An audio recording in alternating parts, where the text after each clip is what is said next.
Auditeurs et auditrices de la radio Watt FM sur la fréquence 100.7, téléspectateurs et téléspectatrices de True TV au numéro 264 du bouquet Canal+, et sur la fréquence TNT du multiplex.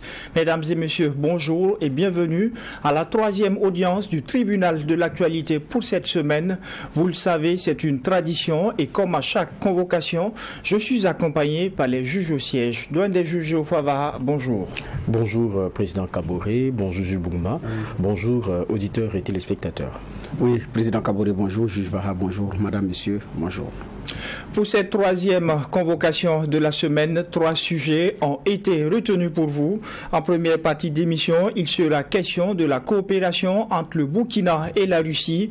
Et en seconde partie d'émission, il sera question du Mali avec la reprise de Kidal par les forces armées maliennes. Et enfin, nous parlerons du Gabon avec les élections annoncées pour 2025 par le gouvernement de la transition. Voici déclinés les grands axes de cette troisième audience du tribunal. Et sur ce, je déclare ouverte cette troisième audience avec l'étape des avant-propos.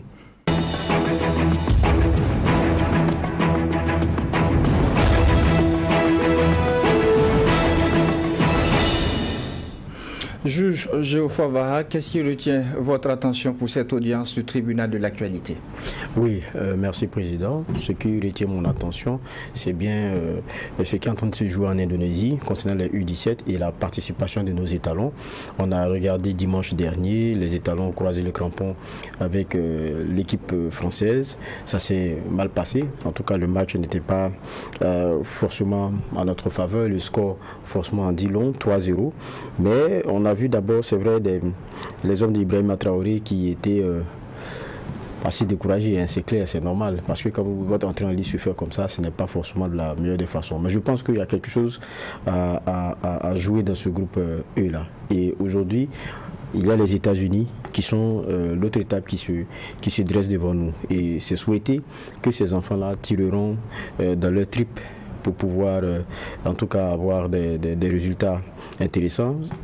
Souvent dans les petites catégories, le Burkina n'a jamais eu à rougir et on est souvent allé assez loin, si ce n'est vraiment, en tout cas, porter tous les espoirs. Et on espère que c'est ce qui va se passer pour cette fois-ci en Indonésie. Et on est derrière et on espère que tout à l'heure pour le match contre les États-Unis, à la fin, ça sera plutôt des sourires dans la partie burkinabé.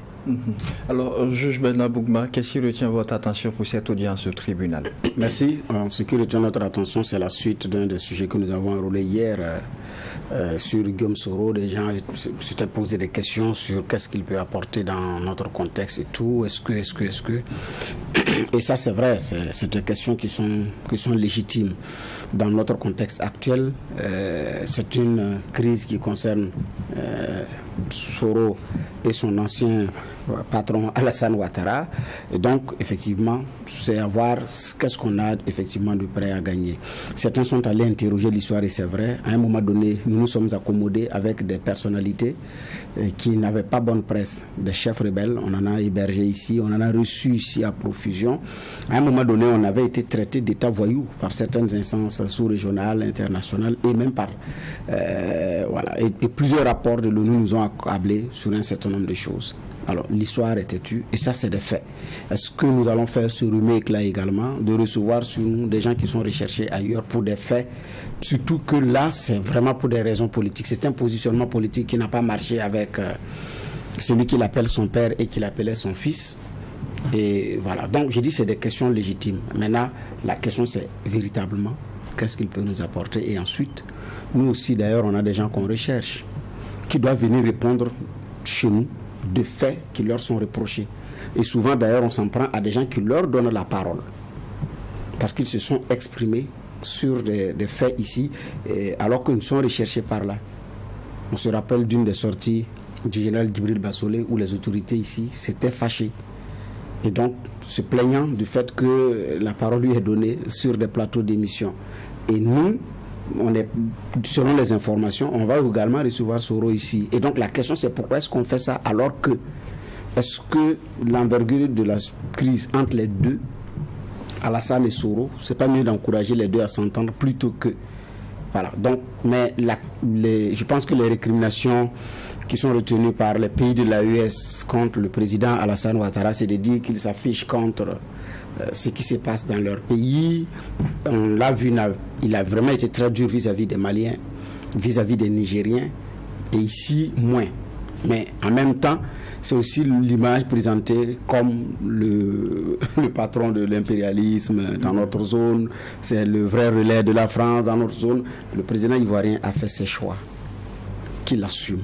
Maintenant, s'il veut également embarquer les uns les autres dans ses choix, on a la possibilité de dire non. Mais de là à s'immiscer jusqu'à un certain niveau, je parle de l'ensemble des pays de l'AES, est-ce que c'est nécessaire dans notre contexte? Est-ce que nous ne gagnons pas à concentrer nos énergies ailleurs plutôt que? C'est la question qu'on se pose. Et je pense que les uns et les autres doivent sérieusement réfléchir à cette préoccupation, compte tenu également de ce qu'il y a comme relation entre les populations des pays de l'AES et celles de la Côte d'Ivoire, qui s'entendent parfaitement au-delà de toute considération politique. C'est ce que j'avais comme avant-propos. Premier sujet retenu pour cette audience du tribunal de l'actualité. Depuis vendredi dernier, une délégation russe a séjourné au Burkina Faso. Il s'agit d'une mission médicale du pays de Vladimir Poutine qui a foulé le sol burkinabé avec pour objectif d'apporter un appui dans le cadre de la lutte contre l'épidémie de dengue qui sévit dans le pays.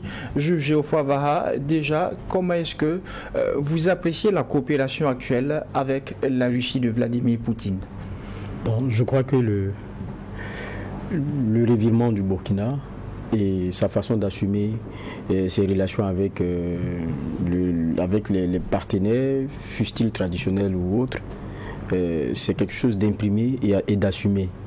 Et quand vous regardez, ceux qui étaient les partenaires privilégiés ne le sont plus aujourd'hui. Et il y a des partenaires pas nouveaux, mais il y a des partenaires avec lesquels la coopération s'est beaucoup plus intensifiée, et en tête, c'est la Russie. Le besoin burkinabé est d'abord militaire, sécuritaire. Le besoin burkinabé est d'abord sécuritaire. Et donc sur ce chapitre-là, parce que le partenaire privilégié c'était la France, et que la France n'est pas loin d'être devenue le problème, c'est clair que avec toutes les décisions qu'il y a eu, il faut aussi un autre partenaire clé dans cette lutte-là, parce que ça se fait avec des armes que nous ne fabriquons pas ici, ça se fait aussi avec une expertise que nous n'avons pas forcément, et c'est pour cela que la plupart de nos militaires vont se former ailleurs et reviennent, quels que soient les grades et tout. Donc, pas possible avec la France et certains autres, certains autres pays qui voient peut-être même d'un mauvais œil le choix que nous avons fait, par exemple avec la question des VDP. Il faut essayer de revoir. Et c'est comme ça qu'il y a, l'option russe qui est crânement choisie. Et depuis, ça a beaucoup évolué. Quand vous avez vu le sommet à Saint-Pétersbourg, vous avez vu que certains pays comme le Burkina Faso, le Mali, n'y sont pas allés avec les espoirs des autres. Ils sont allés jouer crânement leur chance, et même derrière aussi les branle-balles diplomatiques, vous sentez qu'il y avait des enjeux des enjeux plus profonds pour ces pays-là. Avec, après, des visites qui sont venues confirmer. Je pense que Saint-Pétersbourg, c'était en juin, juillet, quelque chose comme ça. En septembre, vous avez Yevkurov, qui est le ministre adjoint à la défense russe, qui était à Ouaga pour venir parler de coopération militaire de façon concrète. Et je me rappelle du communiqué de la présidence, c'était même sur la question des formations. Ils ont dit les formations, que les soldats, les officiers, quels que soient les grades, en tout cas, ce qui est important, c'est qu'ils puissent avoir cette possibilité de formation-là, notamment en Russie. Et il a même parlé de la question des pilotes et tout. Donc, le Burkina crânement exprime ses besoins face à un partenaire qui peut l'accompagner et qui n'a pas le même regard sur ses choix. Je parle des choix du Burkina par rapport à cette guerre-là. Et derrière, je mets encore la question de former une partie de sa population qui le veut pour pouvoir faire la guerre. Les Européens le voient encore toujours très mal, parce qu'il y en a qui disent qu'il y a des risques de dérive, il y a ceci, il y a cela. Avec la Russie, il n'y a pas ce problème-là. Et donc, crânement, les choses sont en train d'avancer. C'est vrai qu'on a traditionnellement acheté nos armes en Russie, mais aujourd'hui, c'est des éléments qui se font de façon plus affirmée. La question de nos drones, parce que c'est une option aussi forte dans la guerre que nous sommes en train de mener, parce que c'est ça aussi qui a beaucoup manqué, le maillage de notre territoire. Si vous ne le voyez pas, je ne sais pas comment est-ce que vous menez cette guerre-là. Et le président s'est fait fort de présenter à un moment donné les armes qui ont pu être acquises. Et ça, on l'a mis au compte aussi de ces nouvelles coopérations que nous avons, même si il faut aussi accepter quelque chose, que beaucoup aussi de ces armes-là ont été commandées avant le capitaine aussi Ibrahim Traoré. Et je ne dis pas aussi qu'il n'y a pas fait beaucoup pour amplifier notre capacité notre force de frappe. Et toujours, c'est avec cette coopération qui a accru. Avant, on achetait toujours des armes avec la Russie, c'est vrai, mais le contexte aujourd'hui, il est vraiment différent, où les rapports sont plus sereins et il y a des rapprochements plus affirmés. Aujourd'hui, on n'est pas seulement que dans le militaire, on est aussi sur la question santé. Quand on parle de la dengue, faites un peu vos recherches sur le moteur de recherche, vous allez voir, ce n'est pas seulement une question burkinabé, c'est une crainte partout, Martinique, même dans les pays d'Asie. La dengue aujourd'hui est en train de frapper. Beaucoup connaissent une épidémie forte. Donc ça veut dire que pour nous, par exemple, on en avait eu, je parle le passé, ce n'était pas si fort en termes de morts, mais souvent aussi, comme on dit concernant cette maladie, il y a des types. Et quand vous en faites une première qui est un peu plus docile, on dira comme ça, l'autre est un peu plus sévère. Peut-être que c'est sûr dans quoi on est. Si on a des expertises d'ailleurs qui peuvent nous aider à juguler ça, quand on voit le nombre de morts et les inquiétudes qu'on a, on est autour de 400 morts en peu de temps comme ça, je pense que c'est du pain béni. On s'est dit c'est bien. Et puis il y a la forme de coopération. Quand vous regardez la mission russe qui est arrivée, ils étaient à Yalgado et Draogo, ils sont partis jusqu'à Bobo du Lasso, ils ont vu le centre mural, ils ont même allé constater les opérations de pulvérisation outdoor, indoor qu'on a et tout. Ils sont allés jusqu'à toucher du doigt les choses avec nos équipes qui sont ici. Donc, ils repartent avec la claire connaissance des besoins et de la réalité que nous leur avons montré. Et évidemment, en la matière, le ministre a dit, bon, on a des besoins, il y a ceci, il y a cela. Et ils se sont engagés à pouvoir donner des réponses dans la célérité. C'est ça un partenaire et c'est ça un ami. Donc, à la question de savoir comment se porte la coopération entre le Burkina et la Russie, je pense que les éléments cités là, ça nous permet déjà d'avoir une claire lecture des choses. Alors, juge Benabougma, on aura tout de même tout entendu par rapport au séjour de ses partenaires russes au Burkina. D'aucuns ont fait savoir qu'il s'agirait de mercenaires pour la protection du capitaine Ibrahim Traoré. Finalement, c'est une mission médicale russe qui, comme le disait le juge Yofavaha, a fait le tour de certains centres hospitaliers au Burkina, à Bobo et à Ouagadougou. Qu'est-ce que vous faites comme point de l'état de la coopération avec ce pays-là? Bon, d'accord, comme vous demandez point avant, je vais faire point avant de revenir sur ce que vous dites effectivement. Bon, on a renforcé la coopération à partir de l'arrivée du capitaine Ibrahim Traoré. J'ai dit renforcer, sinon le lien avait été déjà renoué sous le président Blaise Compaoré. C'est vrai que l'ambassade n'est pas ici, elle est à Abidjan. Maintenant, avec le président Kaboré, les choses ont effectivement évolué. On a vu que lors du sommet Russie-Afrique à Sochi, le juge Vaha pourra témoigner, il y était. Le Burkina faisait quand même partie des chouchous de la Russie lors de ce sommet-là. Donc, le président Kaboré avait commencé un retournement beaucoup plus vers la Russie pour renforcer les liens. Les Burkinabés sont allés pour voir sur le plan militaire comment est-ce que la coopération va se faire. Des négociations étaient très avancées pour la nomination d'ailleurs officielle de l'ambassadeur du Burkina en Russie. Bon, jusqu'à ce que Damiba arrive et puis les choses stagnent. Et puis bon, le président Traoré arrive et il y a un coup de fouet qui est donné aux relations entre les deux pays. Et on a vu la visite du Premier ministre. C'est vrai qu'il est parti en catimini parce qu'il y avait eu d'annonce officielle. Ce sont des médias occidentaux qui nous informaient qu'il est parti et que tout a été d'ailleurs préparé. Vérification faite après maintenant par des médias burkinabés, a été préparé par l'ambassade de la Russie au Mali. C'est par là-bas d'ailleurs qu'il est parti. Et après, on a vu l'interview où on a vu un chef du gouvernement qui disait que le Burkina Faso est une terre à prendre. Il n'y a pas de médicaments russes dans nos pharmacies. La langue russe n'est pas enseignée ici. Puis bref. Quoi qu'il en soit, il disait que la Russie aussi a une place à prendre au niveau du Burkina. Et donc, là, effectivement, les liens ont été suffisamment renforcés. Il y a eu aussi l'arrivée à Ouagadougou d'armements russes. Des Antonov ont défilé ici, des Illuchtoun ont défilé ici pour l'équipement militaire. Ça a été sérieusement renforcé. On a vu également lors du dernier sommet où le capitaine Ibrahim Traoré, même dans les images, Poutine sachant effectivement mettre la scène, on a vu la sympathie, en tout cas à partir des signaux qu'on a vus physiques qu'il a développé vis-à-vis du capitaine président burkinabé. Mais après ça, le signe visible réellement, c'est l'ambassade. On est maintenant l'ambassade russe officiellement au Burkina et vice-versa. Est-ce qu'on pourrait s'attendre à une ambassade burkinabé très bientôt? Oui, très bientôt. C'est même très avancé. Toutes ces personnes qui ont été contactées, qui doivent être nommées là-bas, il y en a qui savent déjà que ils sont sur la liste. Parlant de personnes, elles sont sur la liste. Reste à confirmer parce que tout peut changer. Voilà. Mais tout porte à croire que c'est un officier supérieur qui va y aller comme ambassadeur.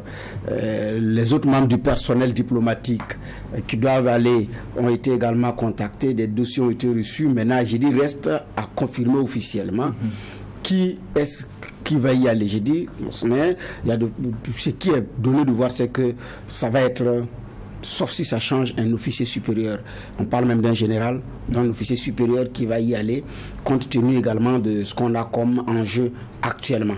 C'est beaucoup plus sécurité. Donc, il y a ce coup de fouet qui a été donné parce que l'ambassade est actuellement à Abidjan. L'ambassadeur a plusieurs fois fait le tour au Burkina, mais en tout cas, les choses sont très avancées par rapport à la nomination officielle d'un ambassadeur et selon nos informations, ça ne va vraiment pas tarder. Ça, c'est le point. Maintenant, vous savez que la coopération, c'est sur deux axes. Il y a la coopération civile et il y a la coopération militaire. Donc, on a engagé les deux axes également. Et donc, la présence de cette équipe, certainement, c'est pour ça. Bon, maintenant, on ne peut pas empêcher aussi, au départ, avant même que cette mission arrive, on avait entendu qu'il y avait Wagner au Burkina. Sauf que, jusqu'à présent, en tout cas, on n'a pas eu cette preuve-là et le chef de l'État n'en veut pas. Et par rapport à cette présence au plan international, on aura tout entendu. Oui, mais on avait même entendu qu'il y avait Wagner au Burkina alors qu'il n'y en avait pas. Donc ça ne peut pas être empêché que les gens disent ce qu'ils veulent. Mais maintenant, la délégation qui est arrivée, on l'a vu, c'est sur les sites sanitaires qu'elle a opéré ses visites. La communication qui a été donnée, c'est pour des questions sanitaires, donc c'est tellement pour un pan de la coopération civile. Et puis bon, voilà, nous avons même appris que dans l'équipe, il y avait aussi des coopérants sur le plan culturel. Parce que ce qui est envisagé aussi, c'est l'ouverture d'un centre culturel russe à Ouagadougou. C'est un projet également qui est très avancé. Et donc, j'ai même appris que dans l'équipe qui est arrivée, non seulement il y a l'équipe sanitaire, mais il y a une équipe sur les questions culturelles. Et d'ailleurs, la mission, je pense qu'elle a pris fin hier, 14 novembre. Maintenant, ce que vous dites, ce n'est pas des choses que vous pouvez empêcher dans le cadre de la coopération. Voilà, ça, c'est pas possible. Et puis bon, d'accord aussi que si des gens viennent pour la coopération sanitaire, et sur le plan sanitaire ou sur le plan culturel, ça n'empêchera pas qu'il y ait un ou deux officiers aussi qui viennent. Ça, il ne faut pas aussi oublier que les Russes sont forts dans cette affaire-là. Donc déjà, qu'on parle que sur le plan matériel ou sur le plan humain, il y a des Russes au Burkina qui aident sur le plan du renseignement. Ce n'est pas des choses à écarter. Mais de là à dire que c'est Wagner, c'est là également c'est sur ce niveau-là que j'émets beaucoup de réserves compte tenu de l'option prise par Ouagadougou de compter sur ses propres Wagner, comme l'a dit le chef de l'État, que sont nos VDP. D'accord. Alors, juge Favara, on parle de coopération culturelle, coopération sur le plan sanitaire et même militaire.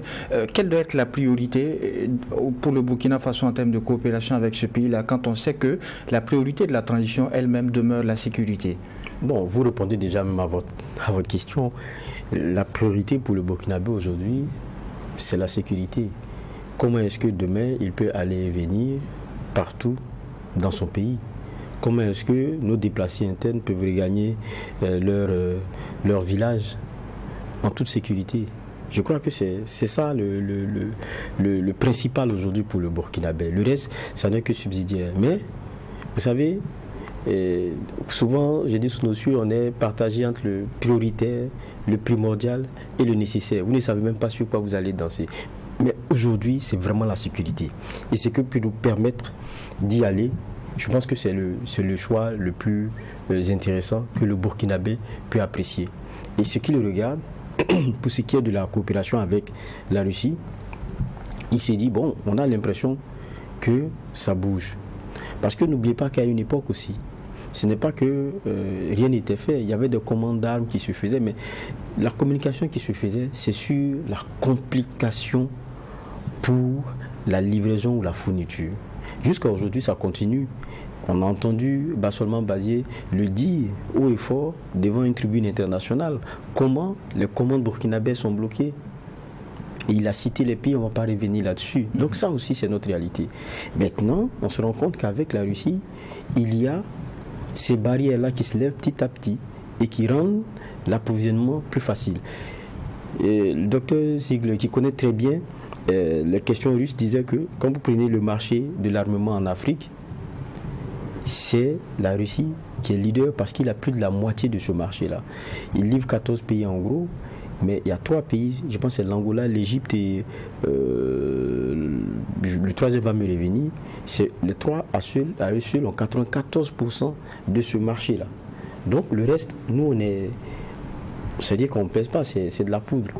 Donc imaginez que un pays comme le Burkina, avec des moyens peut-être modestes, arrive à se fournir le plus aisément en armes. La plupart des armes que nous avons, avant même qu'on ne renforce la coopération avec la Russie, c'est les armes russes qu'on emmenait ici. Donc si on arrive à faire ces dépassements-là, ça pourra avoir des effets en tout cas sur le terrain.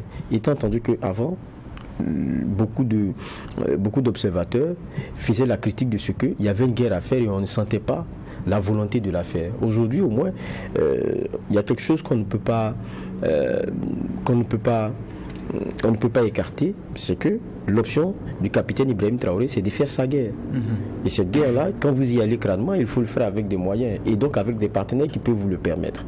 Et la Russie se positionne de façon très intéressante là-dessus. Et même sur la question des formations, aujourd'hui, vous avez vu, avec les questions de réciprocité et dans les tensions, on ne peut plus envoyer nos hommes aller se former traditionnellement où ils allaient. Donc, mais il faut trouver des alternatives. Et l'alternative russe n'est même pas...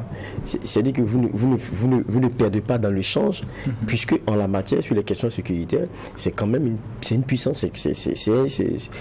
La Russie compte et elle pèse. Donc vous ne perdez pas à y envoyer vos hommes se faire former, parce que qualitativement, vous y gagnez. C'est ça la réalité aujourd'hui. Donc le Burkinabé attend principalement les retombées sur le plan sécuritaire, des nouveaux choix de nos autorités et notamment le rapprochement fort avec la Russie. Et la Russie aussi joue gros parce que sur le continent, la Russie tente de revenir de façon très forte parce qu'elle sent la perte de vitesse, notamment des pays qui pensaient qu'ils avaient des précarés acquis. Et le monde est ainsi fait. Vous regardez sur la question ukrainienne, par exemple, ce qui est en train de s'y passer, c'est très loin, cela y paraît. Mais le positionnement des pays africains a rapproché encore la Russie de ces pays-là, puisque la plupart ont décidé de ne pas s'aligner derrière les condamnations, tous azimuts qu'on avait en Europe. Et on se rappelle du Burkina qui s'est positionné ouvertement à Saint-Pétersbourg. Et ça, c'est des éléments qui sont pris en compte dans les relations et les rapports que vous avez. Maintenant, il faut qu'on soit aussi clair. C'est pas pour nos beaux yeux que quelqu'un viendra ici faire et nous sauver à notre place. Ça se fait des fois aussi en espèce sonnante et trébuchante. On parle de coopération, ils ne viennent pas ici aussi pour nos beaux yeux. On paye, ces armes-là ne nous donnent pas. On les paye, on les achète. Donc ça aussi, c'est la réalité implacable qu'il faut avoir. Et c'est intéressant quand, par exemple, le président dit que nos Wagner à nous, c'est nos populations sur lesquelles on compte. Parce que quelquefois aussi, on a vu comment la substitution pour l'offre domestique là peut poser problème. Si ça ne s'est pas bien passé avec les Occidentaux, de regarder les Maliens après combien d'années et la collaboration sur le terrain avec la France, et regardez ce qu'ils sont en train de faire aujourd'hui. Chacun vient pour ses intérêts d'une façon ou d'une autre. Et personne ne viendra vous sauver à votre place ou faire votre guerre à votre place. Et ça, c'est pour ça la posture actuelle du capitaine Ibrahim Traoré, pour moi, c'est celle logique. Si vous décidez d'aller faire votre guerre crânement, comptez sur vos hommes. Quelqu'un ne viendra pas le faire à votre place. C'est pour ça quand on dit, bon, il y a Wagner ici, il y a Wagner là, vous voyez que sur la question burkinabé, c'est encore difficile. On a entendu le président ghanéen lui dire une fois aux États-Unis, mais très vite il s'est rébiffé. Je pense qu'il y a des moutons qui sont venus ici pour faire demander pardon.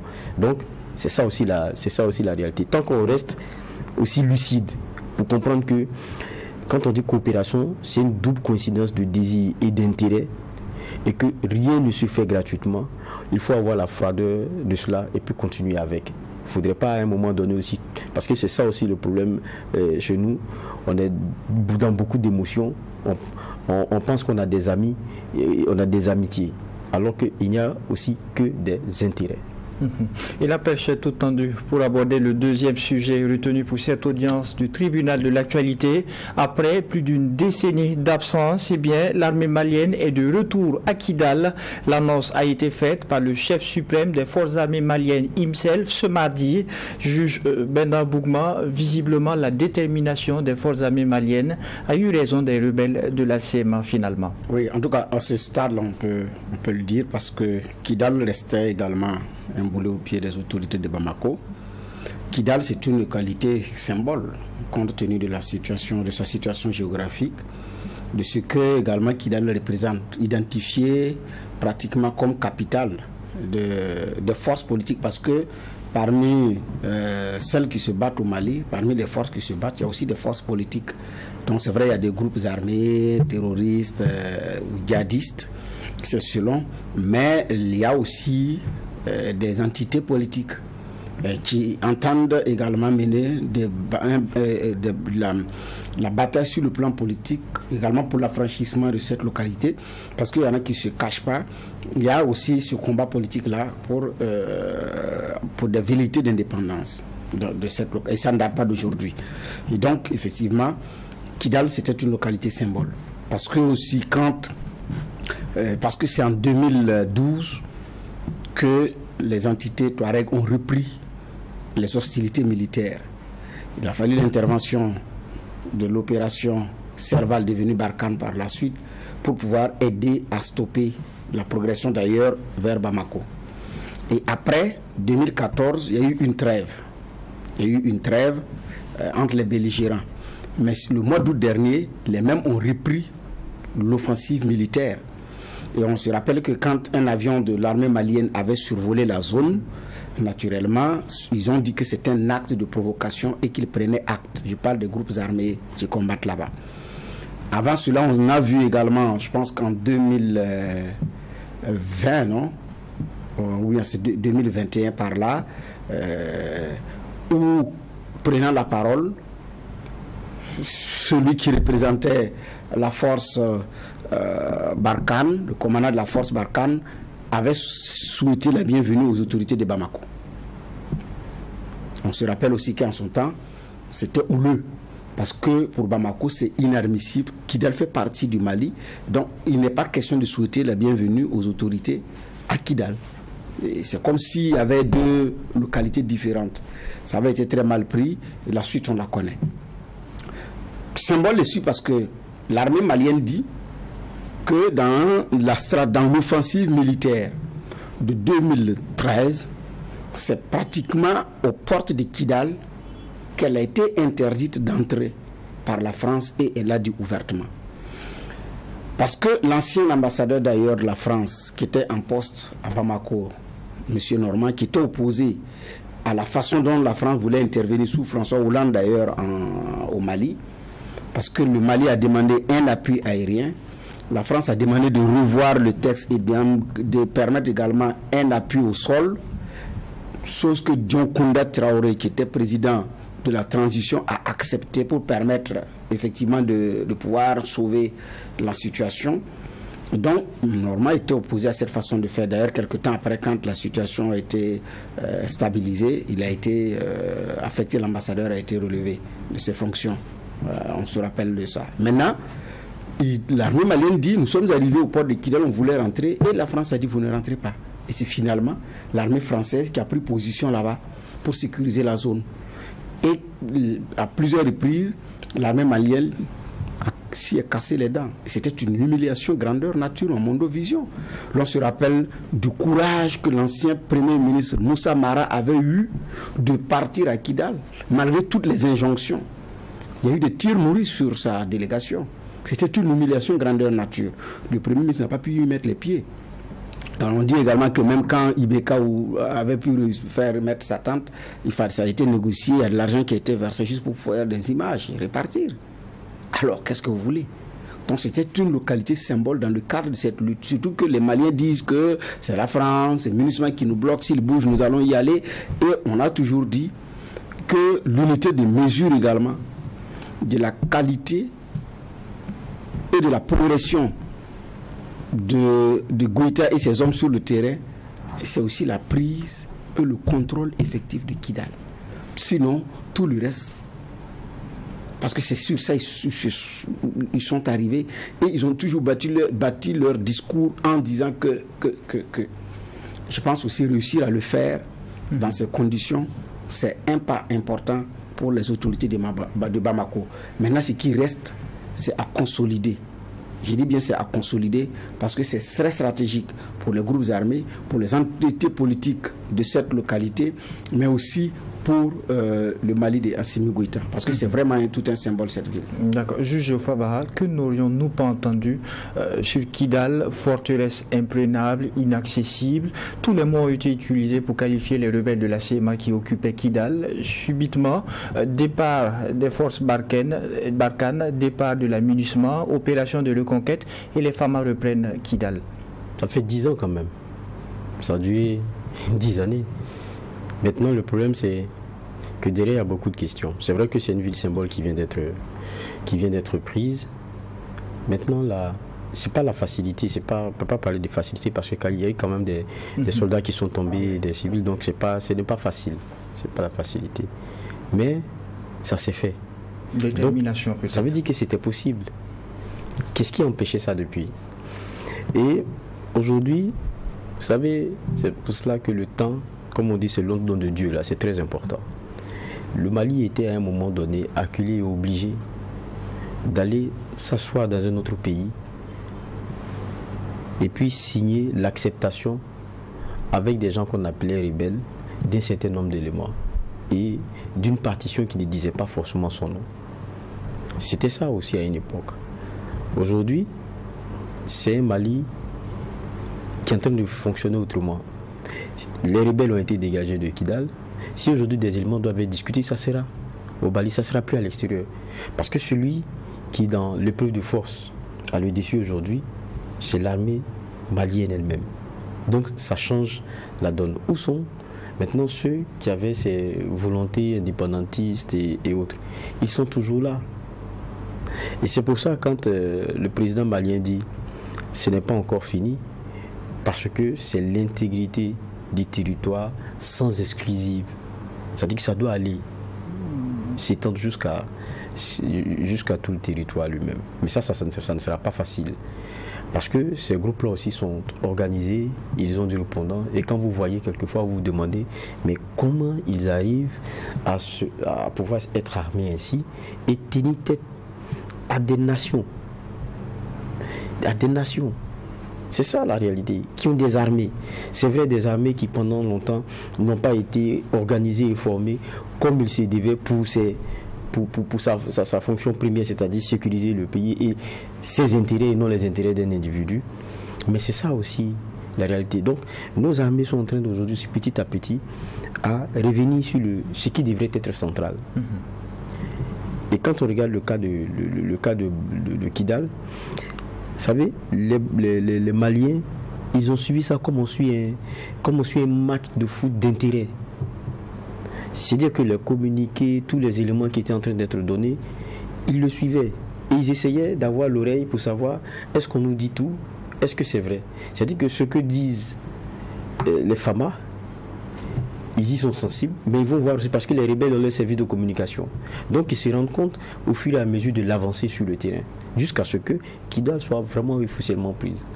Et c'est depuis août ça a commencé. Et la progression se faisait. Et c'est normal que le président salue tous ceux qui ont œuvré pour que cela puisse être possible. Maintenant, il lui dit encore, c'est une victoire d'étape. Tu sais, c'est ça le problème en matière de guerre. La guerre n'est finie que lorsque l'autre a capitulé. Ou bien que sa capacité de nuisance a été réduite à un stade contrôlable. C'est ça. Et donc, c'est une victoire d'étape. Et il faut le prendre tel quel. Mais on dira bravo aussi à ces FAMA. Parce que c'est une ville symbole. On a vu, dès que les forces ont commencé à quitter pour monter vers le nord, tout ce qui s'est dit, vous le rappeliez tout à l'heure, comme si c'était une citadelle imprenable, avec la force de feu de ces messieurs-là qui étaient encore vantés. Mais voilà la réalité. Ça veut dire que c'est possible. Voilà, c'est là aussi. L'autre question qu'on pourrait se poser, est-ce à dire que les femmes ont eu raison de demander le départ de la force Barkhane et aussi de la MINUSMA? Kidal, il y avait, pour ceux qui ont apparemment dit qu'il y avait deux camps majeurs. Un camp, il y avait la MINUSMA, et un autre camp qui était occupé par l'armée malienne. Et puis je pense que ceux qui avaient déposé les armes, qui étaient revenus aussi dans les rangs, qui étaient revenus avec l'armée malienne. Mais ça s'est fait vite. Maintenant, la question que vous posez, il y a une autre question derrière. C'est quand la MINUSMA s'accorde avec la partie malienne sur un plan de retrait, pourquoi la MINUSMA ne respecte pas ce qu'ils ont décidé ensemble en termes de retrait, sachant pertinemment que lorsqu'ils quittent comme ça les camps, ils seront repris par ceux qui sont et qui ont pion sur rue, c'est-à-dire ceux qui sont en rébellion avec le Mali. Ils savaient que ça allait fonctionner comme ça. Et quand ils partent, qu'est-ce qu'ils laissent? Je pense que c'est cet enjeu-là que Goïta a vu et il a eu l'intelligence de pouvoir anticiper. Parce qu'il a vu ce qui est en train de se dessiner.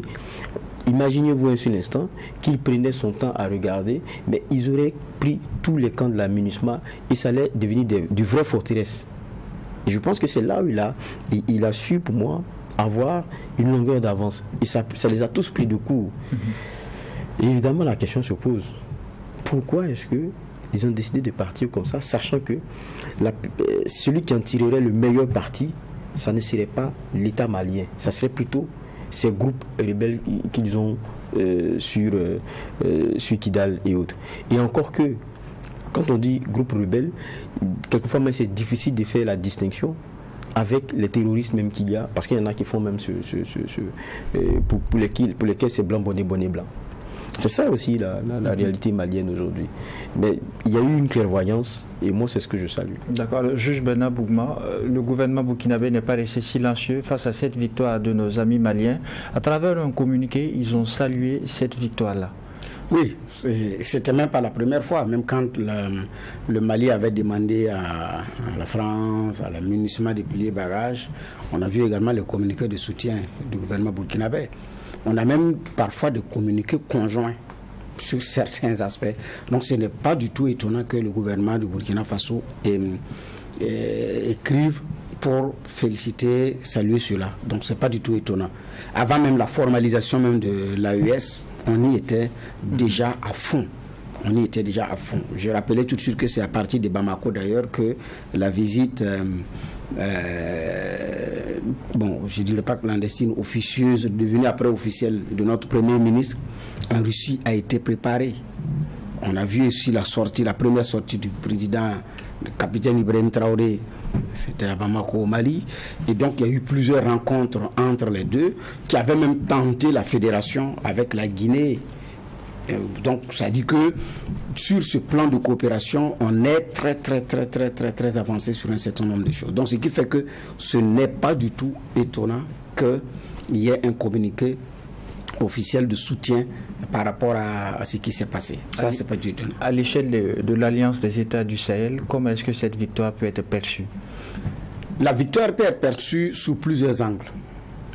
Le premier gain, c'est que les populations et l'ensemble de ces peuples sont convaincus que par eux-mêmes ou par elles-mêmes, elles peuvent faire bouger les lignes si elles sont décidées à y mettre les moyens. J'ai dit que Kidal avait été présenté comme une forteresse imprégnable, avait été présenté comme un sanctuaire de terroristes, avait été aussi présenté comme un moyen de pression utilisé par les puissances occidentales. Goïta a surarmé le Mali, et c'est peu de le dire. L'année dernière, le classement d'ailleurs classait l'armée malienne devant l'armée ivoirienne, ce qui n'était pas le cas il y avait un certain temps. Donc c'est une armée malienne qui a gagné en effectif, en expérience et en armement, surtout avec l'appui de ses amis et de ses alliés. Donc c'est pratiquement, je dis bien, un symbole. Et donc maintenant, l'autre aspect pour les pays de l'AES, c'est la suite. Parce que le territoire premier de repli probable, c'est l'Algérie, qui est frontalière avec Kidal. C'est pourquoi certains n'avaient d'ailleurs pas compris qu'on crée le G5 Sahel et on n'intègre pas l'Algérie, compte tenu, 1, de sa position géographique, 2, de son expérience dans la lutte contre le terrorisme, sa longue année de guerre contre les terroristes. Et beaucoup de chefs de guerre terroristes se sont formés en Algérie ou sont encadrés par d'anciens, comme on appelle ça, terroristes algériens. Donc ça, ce sont des faits. Et donc pour les États, il y a ces replis probables là, parce que ces groupes-là peuvent s'essaimer, soit vers le Niger, soit vers l'Algérie. Dans une moindre mesure, bon, aller rentrer à Mauritanie, bon, mais compte tenu de quand on regarde la situation géographique de Kidal. Donc la réalité, elle est là. Donc pour ces pays, c'est maintenant qu'il faut effectivement ouvrir l'œil, renforcer la coopération pour pouvoir avancer. Mais l'enjeu majeur pour ces pays va rester la surveillance de leurs frontières. La maîtrise, ce n'est même pas seulement la surveillance, non seulement la surveillance et la maîtrise de leurs frontières. Ça va être très déterminant. Parce que ce qui a permis à l'armée malienne de tenir face à ces groupes, c'est sa puissance de feu. On a suivi les images. Ils ont un dispositif anti-aérien. Ils ont un dispositif, les groupes armés avaient déjà des dispositifs anti-aériens. Et la façon pour l'amunissement des pliés bagages a choqué les Maliens. Le juge va la rappeler. Parce que le plan de retrait n'a pas été respecté. Dans une affaire d'urgence, elle a plié bagages, alors que ce qui était convenu, vous bougez, nous prenons. Et en même temps, vous bougez avant notre arrivée. Ce qui a même été condamné par le Mali. Oui, par le Mali. Donc ça n'a pas facilité la tâche. Qui avait repris un Néfis, qui a 110 km de Kidal, il fallait maintenant progresser vers Kidal. Ça n'a pas été simple. Je pense qu'ils ont maintenant un dispositif aérien, des drones notamment, qui ne peut pas être touché par le système anti-aérien que les rebelles et les autres groupes armés, comme on appelle ça, qui étaient en position à Kidal avaient. Sinon, si ça allait être seulement les hélicos, ce n'était pas aussi évident parce que les images disent qu'ils ont ce dispositif anti-aérien là. Donc, compte tenu du fait qu'ils ont eu des appareils de longue portée qui peuvent taper sans être touchés par le dispositif anti-aérien que les rebelles avaient, naturellement, cette bataille aérienne là a permis d'engranger des résultats sur le terrain. Ça veut dire quoi? Où je vais en venir? Que ces pays-là doivent également renforcer le dispositif aérien. C'est d'abord ça. Parce que le sol n'est pas souvent, si vous ne contrôlez pas les airs, c'est pas évident pour le sol. On se rappelle quand l'armée américaine, avec sa toute puissance militaire, a débarqué en Irak, sur le plan aérien, les choses ont été vite pliées. Les premières tentatives du combat au sol, les Américains ont déchanté. C'est pareil pour le Mali et pour eux, même pour nous. Donc je pense que c'est beaucoup plus ça l'enjeu. Maintenant, j'ai dit renforcement de la coopération, surveillance et maîtrise des frontières, mais j'ai dit c'est maintenant qu'il faut ouvrir l'œil parce que Kidal reste un symbole non seulement pour le Mali, mais aussi pour les groupes armés qui combattent par les armes, mais aussi l'aile politique civile qui tente également de s'affranchir de la tutelle de Bamako. D'accord. Dernière question pour terminer sur le sujet, juge Vahar. Après cette victoire des forces armées maliennes sur Kidal, qui par ricochet est une victoire de l'Alliance des États du Sahel, quels sont les défis majeurs pour ces États? Le défi majeur, c'est le défi de chaque guerre. C'est-à-dire que lorsque vous avez une victoire d'étape, c'est comment vous la consolidez. Comment on fait pour que Kidal reste sur le contrôle des forces régulières maliennes, les forces armées. Et comment la projection en avant se fait de sorte à ce que, voilà, petit à petit, ils aient un contrôle de territoire qui soit renforcé. Cela est valable pour le Mali, cela est valable pour le Burkina, cela est valable pour le Niger. Mais n'oublions pas aussi que le Mali, c'est 1,24 million de kilomètres carrés. C'est 1,24 million de kilomètres carrés. Le Niger, c'est 1,26 million. Si je me trompe, on me corrige ici. 1,26 million de kilomètres carrés. Ce n'est pas de petits espaces à sécuriser. Ce ne sont pas de petits espaces à sécuriser. Donc, ça veut dire ce que ça veut dire. Et il y a des vastes, de vastes espaces de sable où n'importe où vous pouvez avoir des camps qui peuvent se créer et avec des connexions tant que vous ne maîtrisez pas les choses et donc tant que vous n'en avez pas le contrôle. C'est ça cette réalité, c'est les enjeux qu'il y a dans cet espace-là. Et quand on parle de ces rébellions, vous regardez, il y a les vases communicants, que ce soit au Niger comme au Mali, avec la volonté indépendantiste que les gens ont, ils ont des similitudes de revendications. Vous avez vu, même quand on prend le cas du Niger, comme le Mali, avec les Touaregs, ils ont connu leur rébellion, leurs revendications. Je pense que le Niger, c'était en 1912 et autres. Pour le Mali, on parle de 64. C'est ça la réalité de ces pays-là. Donc, si ce n'est pas ensemble, et même quand vous lisez le communiqué de nos autorités, il parle de l'AUS, c'est que si ce n'est pas ensemble, ça sera difficile. Et vous regardez, c'est step by step. Step by step, pourquoi?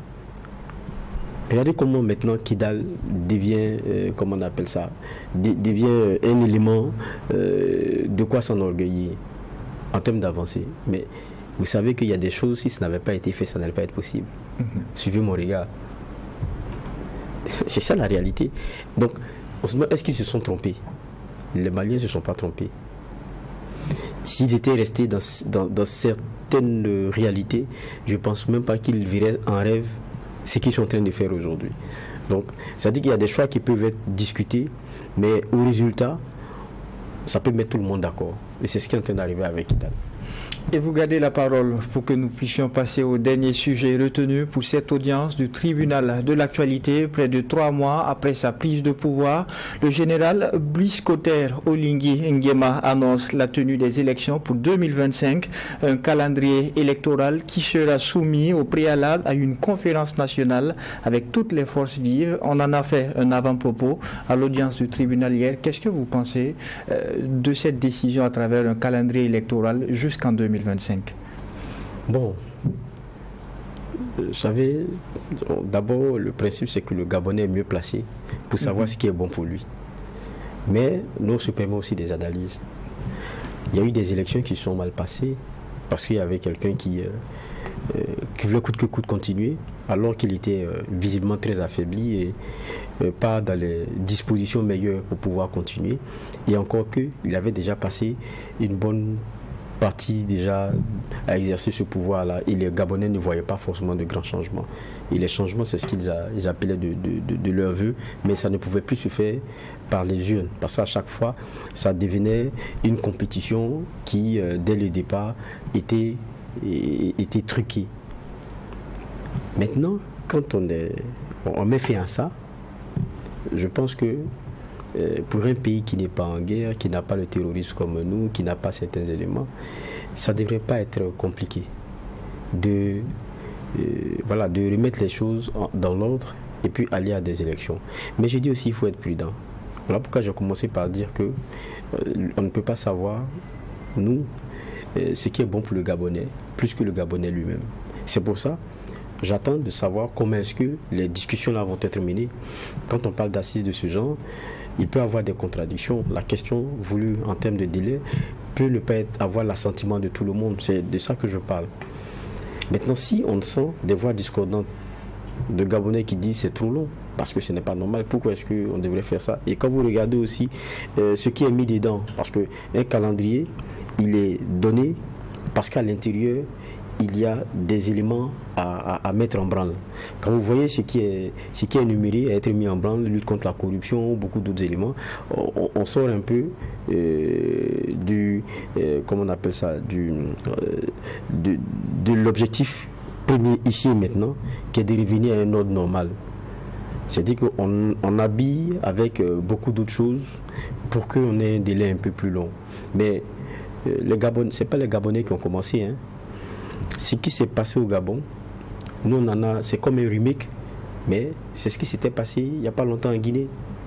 Quelqu'un qui a fait ses élections et puis qui voulait s'asseoir. C'est la même chose. C'est pareil. Et Doumbouya est venu, lui a mis fin. Mais demander à Doumbouya, c'est quand les élections vont se passer et comment regardez la pression qu'il y a eu pour qu'il donne un calendrier clair. Les Gabonais n'ont même pas dû leur donner un calendrier, mais que certains trouvent long. Regardez le cas de la Guinée. Pour donner un calendrier clair, ça a été même déjà compliqué. C'est ça aussi la réalité quand certains disent venir mettre de l'ordre. J'ai l'impression aussi que ce confort, c'est un fauteuil envoûtant. Quand on s'y assoit, je ne sais pas. Bon, nous aussi, on n'est jamais assis, hein, donc on ne peut pas savoir. On a l'impression qu'il concerne les autres pays. On a l'impression qu'il est envoûtant. Et Doumbouya, aujourd'hui, il y a une bonne partie des Guinéens, d'ailleurs certains sont passés par la case prison, mais qui disent, écoutez, monsieur, faites, et puis on va revenir à un ordre normal. Mais ça, ce n'est pas des éléments qu'il entend d'une oreille favorable. La preuve, il fait encore chez lui le procès de la démocratie, il remet tout, voilà, en discussion, mais au fond, qu'est-ce qui l'empêche, lui, dans sa situation-là, de faire avancer, de revenir à un ordre normal? Pas grand-chose. Vous diriez la même chose pour le Gabon. C'est ça en fait, c'est réalité. Nous, même si vous dites demain, on n'a qu'à faire campagne. Je ne sais pas si nos hommes politiques là, ils peuvent aller faire campagne partout. Ils savent. Donc nous, on a une réalité et on a des comment on appelle ça? On a des faits objectifs. Maintenant, on peut discuter par exemple sur comment on appelle cela, parce que même quand le Mali aussi disait tout à l'heure qu'il y a la question de tout le territoire à sécuriser, il faut être relatif, ça ne se fera pas d'ici à demain. Donc, pour revenir à un ordre normal, il faut accepter de discuter ensemble et puis trouver des consensus sur des périodes où on fait de bons changements, mais on y va crânement avec les réformes pour que, en définitive, si d'aventure on a des élections, on ne revienne pas, même pas si d'aventure, parce qu'on doit les avoir pour revenir à un ordre normal. Si on les a, ce soit celles-là qui mettent le pays sur de bons rails et non qui fassent encore que, quelques temps après, on revienne parce que, bon, celui qui a été élu, c'est dans les mauvaises conditions et on n'a pas changé grand-chose. D'accord, nous sommes presque en fin d'audience. Juge Boukma, un calendrier électoral pour 2025 au Gabon, qu'est-ce que vous en pensez? Oui, ça veut dire que c'est pratiquement 2 ans. Jour pour jour, puisque le coup d'État est intervenu le 30 août 2023. Les élections, c'est le 30 août 2025. Donc, c'est 2 ans pleins. Mais à l'intérieur, il y a tout un chronogramme. Et d'ailleurs, il dit qu'en juin 2024, l'Assemblée législative là, qui a été mise en place va se transformer en Assemblée constituante. Et donc, proposer naturellement une nouvelle constitution. Et en décembre 2024, il y a ce projet de constitution qui va être présenté. Donc, les autres mois qui vont rester, certainement, c'est pour préparer les élections. Maintenant, il dit que c'est un calendrier qui peut être ajusté en fonction de l'avancée du dialogue, parce qu'il y a un dialogue qui est entrepris sur le plan national. Donc, ça va évoluer en fonction de cela. Maintenant, il y a 6 axes qu'il a également dégagé. Et donc, quand je dis, c'est pourquoi hier je disais en avant-propos, quand on regarde ça, c'est le contenu d'un mandat présidentiel. S'il veut l'exécuter comme il se doit. Parce que quand vous arrivez à mettre les questions d'éducation là-dedans et tout, bon voilà, ça, après ça devient lourd. Et même 2025, même le août 2025, ce n'est pas aussi évident. Puisqu'il dit que c'est en 2024, au printemps 2024, qu'il va soumettre ça à une conférence nationale. À une conférence nationale souveraine. Donc il peut y avoir des réajustements. Soit faire avant 2025 la date fixée, ou revoir la date en fonction du contenu de ce grand rendez-vous qui est prévu et qui est très important. Si c'est très bien mené, ça peut permettre au pays de sortir de l'ornière. Voyez-vous qu'en Afrique de l'Ouest, l'un des pays, et au plan africain d'ailleurs, qui viennent s'en inspirer, qui a réussi la conférence nationale souveraine, c'est le Bénin. Le Bénin a très bien réussi ça, parce que ça a été fait dans la sincérité. Nous, on a fait ici, mais ce n'était pas aussi dans la sincérité. Il y avait un calcul derrière et finalement, ça nous a rattrapés. Donc là, si c'est bien mené, je pense que ça peut mener le Gabon très loin. Point final pour cette troisième audience du tribunal de l'actualité. Merci, juge Geoffroy Vara, pour les angles de regard et d'analyse. Merci, juge Bernard Bougma, pour les clés de lecture apportées à cette émission. Merci à vous, mesdames et messieurs, pour votre constante fidélité à cette émission. Ici au tribunal de l'actualité, la rigueur d'une justice équitable s'applique sur tous les sujets enrôlés. Au revoir et à demain pour une autre convocation.